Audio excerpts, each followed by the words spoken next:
Police के भर्ती में गया तो कमिश्नर साहब ने मुझे ऊपर से नीचे तक देखा और बोले, क्यों रे मनोज, तेरे हाथ अगरबत्ती पैर मोमबत्ती फिर भी होना है पुलिस में भर्ती। तो मैंने कमिश्नर साहब से कहा, मैंने कहा साहब मेरा सिर्फ इतना है कहना, मैं तो ये बताने आया था कि मेरे भरोसे पे मत रहना। कमिश्नर साहब मुस्कुराए, एक कांस्टेबल को बुलाए, उसके हाथ से टेप लिया, मेरे छाती से लगाया, बोले मनोज मद्रासी छाती फुलाओ। मैंने अपनी छाती फुलाई, बोले बताओ देश के लिए क्या कर सकते हो। मैंने कहा कमिश्नर साहब अपने देश के लिए अपने खून की आखिरी बूंद तक दे सकता हूं। कमिश्नर साहब खुश नहीं हुए, फिर टेप खींचा, थोड़े ऊपर लगाया, बोले मनोज छाती थोड़ी और फुलाओ। मैंने अपनी छाती थोड़ी और फुलाई, बोले अब बताओ देश के लिए क्या कर सकते हो। मैंने कहा कमिश्नर साहब मैं अपने देश के लिए अपनी जान तक दे सकता हूं। साहब खुश नहीं हुए, फिर टेप खींचा, थोड़े ऊपर लगाया, बोले मनोज छाती थोड़ी और फुलाओ। मैंने अपनी छाती थोड़ी और फुलाई, बोले चलो अब कोई ऐसी बात बोलो जिससे हमारी भी छाती फूल जाए। मैंने कहा साहब 2 लाख तक दे सकता हूं। बहुत अच्छे। मैं सच्ची बात बताता हूं, मैं पुलिस में भर्ती तो नहीं हुआ, मगर जब कोई पिताजी रात में गश्त पे जाते मैं उनके साथ जाता हूं, वहां से मैंने हाथ से उठा के लाया आनंद ले कि रात में गश्त के दौरान रास्ते में सो रहे कुत्ते को पुलिस वाले ने डंडे से मारा। कुत्ते ने गुर्रा के देखा और चुप हो गया बेचारा। मैंने कुत्ते से कहा, अरे पुलिस वाले ने तुझे डंडे से मारा, क्या तेरे मन में उसे काटने के भाव नहीं जगे? कुत्ता बोला जगे, मगर पुलिस वाले के मुंह कौन लगे।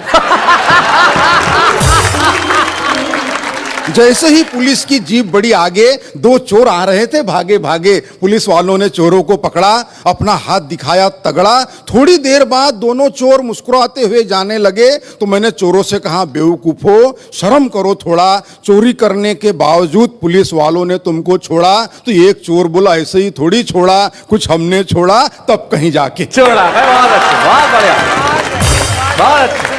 ये छोड़ा छोड़ी का दौर चलता रहेगा। हाँ। मैं 2 पंक्तियां पढ़ता हूं कि विषय था अपने विचार कम शब्दों में किस तरह बोले। इस विषय पर एक विचारक स्वयं 2 घंटे तक बोले। मगर मैं ऐसा कुछ नहीं करूंगा।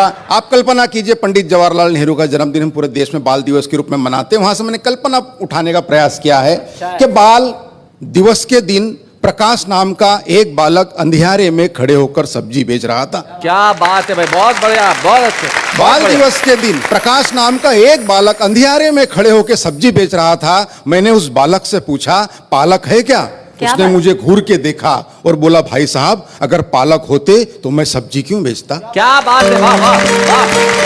बोले अगर पालक होते तो मैं सब्जी क्यों बेचता? मैंने कहा बेटा मैं उस पालक के बारे में नहीं पूछ रहा, ये बता ये पालक क्या भाव बेच रहा? उसने फिर मेरी तरफ देखा और बोले, ले जाओ, वैसे भी आजकल पालक को भाव कौन देता? आहा, क्या बात है। बोला ले जाओ, वैसे भी आजकल पालक को भाव कौन देता? तब जाके मैंने लिखा है कि कहीं छाव कहीं धूप होते हैं, बच्चे बच्चे भगवान का रूप होते हैं, कुल का दीपक बुढ़ापे की लाठी, जाने कैसे ख्वाब सजा लेते हैं। बच्चों का भविष्य उज्जवल हो इसीलिए माँ बाप अपना वर्तमान जला देते हैं। क्या बात है, वाह वाह भाई, बहुत अच्छा। माँ बाप अपना वर्तमान जला देते हैं कि चेहरा चेहरा खिला खिला था, मित्र आज बरसों बाद मिला था, उसके ठाठ बाट देखकर कई विचार जागे मेरे खोपड़ी में। ऐसा लगा जैसे कृष्ण आए हो सुदामा के झोपड़ी में।